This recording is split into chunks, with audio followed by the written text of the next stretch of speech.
Everyone, welcome to the session. This is day 5 of learning British literature timeline, and after the age of revival, we have reached to the golden age of English literature, which is Elizabethan age.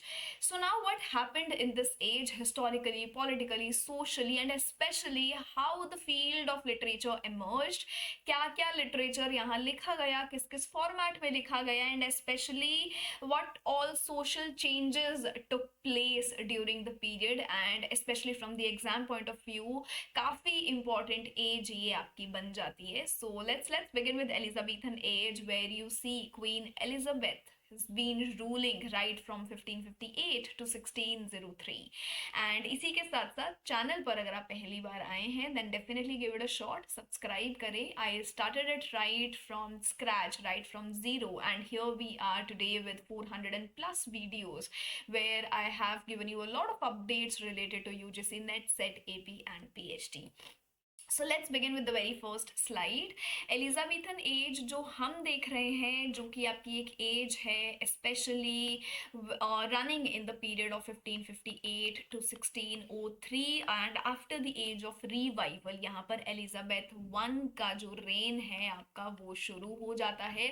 इस as को golden period भी बोला जाता है, golden age भी बोला जाता है. ऐसा क्यों? इससे पहले बहुत सारा रिलीजियस कॉन्फ्लिक्ट चल रहा था, ये हमने पढ़ा भी है, and how there was a lot of religious conflict because of all those previous rulers. Now with the coming of Queen Elizabeth the One, there was a lot of stability. So एक stability इस period में आई, तो इसीलिए इसको golden period भी बोला जाता है. But second यहाँ पर एक most important element जो होता है उसको हम study करेंगे. एंड 1588 में there is a defeat of Spanish Armada, and यहाँ से आपके बहुत क्वेश्चंस आते हैं. And England defeated Spain in the Spanish Armada which strengthened, first it strengthened national pride, और दूसरा यहाँ पर जो आपका इंग्लैंड है वो एस्टैब्लिश हो गया as a major naval power. Third, English identity में कॉन्फिडेंस बहुत यहाँ इंक्रीज हो गया because of course you defeated Spain here.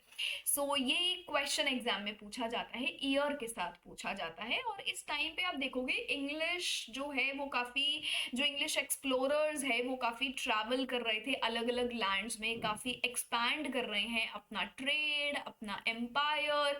सो काफ़ी ट्रेड एम्पायर जो है, there was a rise of global trade by this time. Internal peace है, stability का पीरियड है, एक बैलेंस देखने को मिल रहा है प्रोटेस्टेंट्स और कैथलिक्स के बीच में. एंड इसमें since of course Elizabeth one के रेन से जो पीछे जो ट्यूडर डायनेस्टी का रूल चल रहा था वो एंड हो गया है, it came to an end, and एक सेटलमेंट हो गई है, रिलीजियस सेटलमेंट हो गई है, establishment of Protestantism as a state religion.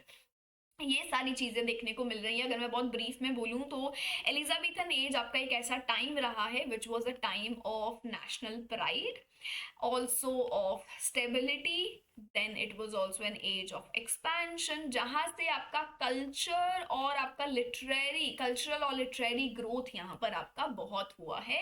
And उससे मेरा मतलब ये है कि बहुत सारे राइटर्स यहाँ पे आपको देखने को मिलते हैं, right from Christopher Marlowe, Thomas Kyd, Robert Greene, Thomas Nashe, George Peele, Thomas Lodge and John Lyly. यहाँ से जॉन लिली ने आपको एक टर्म दिया था यूफोइज्म कॉइन करके, जहाँ से एग्जाम में बहुत क्वेश्चंस बनते हैं. थॉमस लिंड ने आपको रोजालिंड दिया है which became all the source of Shakespeare's As You Like It. Thomas Nashe ने आपको काफ़ी वर्क्स दिए हैं. रॉबर्ट ग्रीन से क्वेश्चंस बनते हैं, अगेन इनके वर्क का सोर्स भी शेक्सपियर का रहा है. थॉमस किड ने यहाँ एक बहुत फेमस वर्क लिखा स्पेनिश ट्रेजेडी, जहाँ से ओरिजिन होता है रिवेंज ट्रेजेडी का. और मार्लो ने लिखे हैं यहाँ पर Faustian characters, Marlovian characters, Doctor Faustus, Tamburlaine, Jew of Malta, who's experimented a lot in blank verse. तो यहाँ से आपके काफी क्वेश्चंस बनते हैं. ये स्लाइड आपके लिए इंपॉर्टेंट यहाँ पर हो जाती है. इसी बीच में अगर आप देखोगे तो एलिजाबेथन ड्रामा फ्लरिश हो रहा था, and since people felt proud to be English after all those military successes, तो वो नेशनल प्राइड से काफ़ी इंग्लिश का लिटरेचर और ड्रामा बहुत इन्फ्लुएंस हुआ। एंड यहाँ पर आप देखोगे मर्चेंट्स, ट्रेड्स और वेल्दियर होते जा रहे हैं, तो उन्होंने एजुकेशन को सपोर्ट किया, उसके साथ साथ उन्होंने थिएटर और लिटरेचर को भी बहुत सपोर्ट किया। एंड वहाँ से आप देखेंगे एक चीज़ जो इस एज में बहुत पॉपुलर होती है वो है आपके थिएटर्स। एंड यहाँ पर बहुत सारे प्ले हाउसेस आपको देखने को मिले। One of the most prominent play house was the globe theatre, जिसने बहुत सारी ऑडियंस को अट्रैक्ट किया from different different social classes. So globe theatre यहाँ पे आपका जो है एक सेंट्रल पॉइंट बन जाता है कि जो थिएटर है वो इस वक्त पे सोशल कल्चरल लाइफ का एक सेंटर बन चुका है ड्यूरिंग द एलिजाबेथन एज। सो इस एलिजाबेथन एज के पीरियड में स्टेबिलिटी तो आई ही है, बल्कि पॉलिटिकल गवर्नेंस भी आपको देखने को मिल रही है, इफेक्टिव गवर्नेंस देखने को मिल रही है, एंड एक बैलेंस आपको यहाँ रिलीजियस सेटलमेंट का देखने को मिला। बट उसी बीच में बहुत सारा ट्रेड भी एक्सप्लोर हो रहा है। There are a lot of explorers, जैसे इस वक्त पे फ्रांसिस ड्रेक एक्सप्लोर कर रहे थे, वॉल्टर रॉले, जिनसे एग्जाम में क्वेश्चंस आपके बनते ही बनते हैं। इसी बीच में जब ड्रामा फ्लरिश हो रहा था तो drama became an important literary form. Play rights ने डिफरेंट डिफरेंट तरीके का ड्रामा लिखा, कोई ट्रेजेडी लिख रहा है, कोई कॉमेडी लिख रहा है, तो फिर कोई आपके लिए यहाँ पर हिस्ट्री लिख रहा है। एंड लिटरेचर इस वक्त पे बात कर रहा था ह्यूमनिज्म के ऊपर, क्यूरियोसिटी के ऊपर। एक्सप्लोरर्स हैं, इधर उधर जा रहे हैं, तो क्यूरियोसिटी है। इंडिविजुअलिज्म के ऊपर बात कर रहे हैं, ब्यूटी एंड लाइफ के ऊपर बात कर रहे हैं। तो यहाँ पर जब ड्रामा फ्लरिश हुआ तो शेक्सपियर ने अपनी ट्रेजेडी, कॉमेडी, हिस्ट्री जॉनरास के वर्क लिखे, मार्लो ने लिखे, बेन जॉनसन ने कॉमेडी, कॉमेडी ऑफ ह्यूमर्स लिखा, यहाँ पर थॉमस किड ने रिवेंज ट्रेजेडी में मास्टरी करी, जॉन लिली ने आपको प्रोज स्टाइल दिया which is known as euphuism. Robert Greene ने यहाँ पर ड्रामा लिखा which again influenced Shakespeare and it became also a source of Shakespeare's plays. So ये सारी चीजें आपको यहाँ देखने को मिलती है। अब ड्रामा के साथ साथ पोइट्री भी यहाँ पे आपका फ्लरिश हो रहा था। पोइट्री में स्पेशली अगर आप देखेंगे तो इस टाइम पीरियड में आपको सोनेट्स देखने को मिले थे, आपको इस पीरियड में कुछ नैरेटिव पोएम्स भी देखने को मिली, और इतना ही नहीं, आपको इस पीरियड में लिरिक पोइट्रीज भी देखने को मिली। So we had William Shakespeare who wrote 154 sonnets, Philip Sidney जिन्होंने एस्ट्रोफेल एंड स्टेला लिखा, एडमंड स्पेंसर जो अपनी allegorical epic Faerie Queene, Shepherd's Calendar के लिए जाने जाते हैं, माइकल ड्रेटन ने यहाँ वर्क्स लिखे, Idea's Mirror, George Gascoigne also became an early critic and poet, and John Donne who has written a lot of metaphysical poetries. John Donne यहाँ पर अपनी कंसीट, अपने elaborate metaphors, elaborate ornamentation style के लिए यहाँ पे जाने जाते हैं। सो एलिजाबेथन राइटर्स ने, पोएट्स ने dramatic expressions, musical expressions, narrative styles, sonnets, lyric, इस फॉर्मेट में यहाँ पर अपना सब कुछ लिखा। सो यहाँ पर आप देखोगे सोनेट काफी निकल कर आए, Petrarchan sonnet adapted by Sidney, Shakespearean sonnet आता है, पब्लिक थिएटर यहाँ पर आया। मैंने आपको भी पीछे ग्लोब थिएटर के बारे में बताया, इसका ईयर पूछ लिया जाता है। इसी बीच में ब्लैंक वर्स आपको देखने को मिला which was used, perfected by Christopher Marlowe and it was introduced by सारे।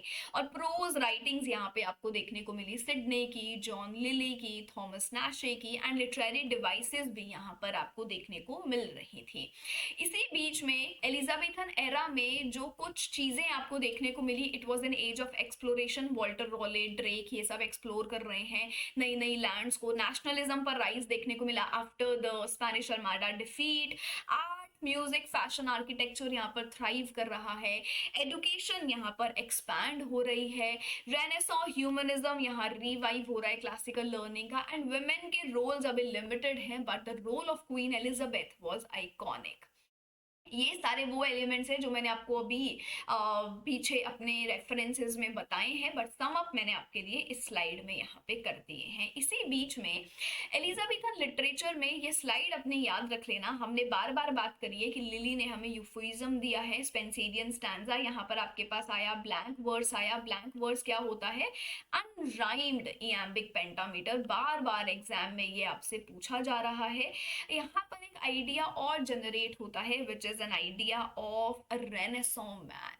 रेनेसो मैन का यहाँ पर मतलब है कि a man who is skilled in multiple disciplines, who embodies a lot of skills and who embodies the very ideal renaissance figure.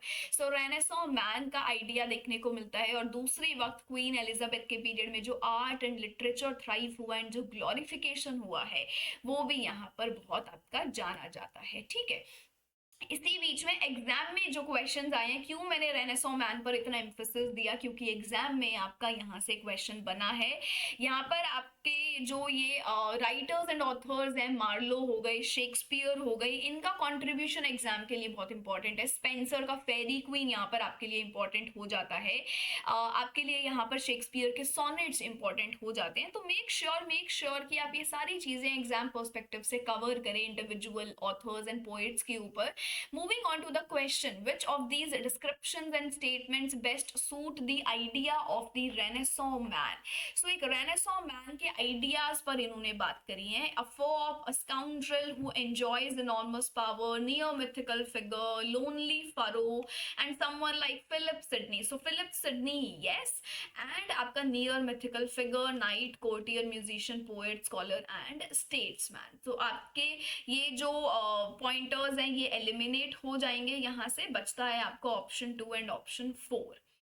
Moving on, blank words जो है वो इयाम्बिक पेंटामीटर है। अभी मैंने आपको बताया था यहाँ से क्वेश्चन बनता है। अब आपको बताना है कि ये विदाउट राइम है, विद राइम है, ऑल्टरनेट राइम है या विदाउट ऑल्टरनेट राइम है। बेसिकली राइम्ड होता है या अनराइम्ड होता है। So blank words is unrhymed iambic pentameter, so it is without your rhyme. ये आपका होमवर्क क्वेश्चन है। अगेन क्यों ये टाइमलाइन इंपॉर्टेंट होता है? So these sessions are not to make you cover all the writers, all the poets in detail, वो तो eventually anyway आप करते हो। बट ये जो प्रॉपर टाइमलाइन है इसमें हिस्टोरिकल, पॉलिटिकल, रिलीजियस ऑर्डर क्या चल रहा था और इन पीरियड में कौन कौन सी चीजें फ्लरिश हो रही थी, कौन कौन से राइटर्स फ्लरिश हो रहे थे, कौन कौन से आइडियाज यहाँ पर आ रहे थे, वो मेरा मेन एसेंस है इन सेशंस के थ्रू कवर करना। सो आप देखोगे जो क्वेश्चंस भी मैं आपके लिए लेकर आ रही हूँ वो भी इन्हीं टाइमलाइन से रिलेटेड एग्जाम्स में पूछे गए हैं। Of course Christopher Marlowe detail में हम करेंगे क्योंकि मार्लो से क्वेश्चंस बनते हैं, शेक्सपियर से क्वेश्चंस बनते हैं, बट ये तो आपको एनी विच वेज पता है। जो आपको नहीं पता है वो है ये हिस्टोरिकल, पॉलिटिकल, सोशल कंसर्न्स, और वो मैं आपको यहाँ बताने की कोशिश कर रही हूँ। So with that we have come to an end of the session. Homework question आप आंसर करके मुझे बताएंगे कॉमेंट्स में, एंड इसी के साथ साथ ये सीरीज आपको अच्छी लग रही है कि नहीं वो मुझे जरूर बताना। And yes, this is it from my side, thank you so much. अगर आपको सेशन अच्छा लगता है तो कमेंट जरूर करके जाया करो, और कोई फीडबैक अगर आपका है तो आप वो भी लिख सकते हैं। At least keep yourself participative so that we have mutual discussions, and it is not just one way, it's not just one way that's coming only and only from me. I also want to hear you guys, so please put up your opinions, and these sessions are fruitful for all those students who are inclined in the field of English literature, not just someone who's learning or preparing for UGC net, but also if someone is in their undergrad, someone who is in their post graduation. I know how difficult it is to understand the whole timeline by ourselves or by referring to David Daship when it takes a lot of time. So I'm trying to do my best, and I will continue to cover the whole series out there for you. So please let me know in the comment section. And with this we have come to an end. If you're someone who's come for the first time here, then do subscribe the channel only and only if you like the content that's being given here. Thank you so much.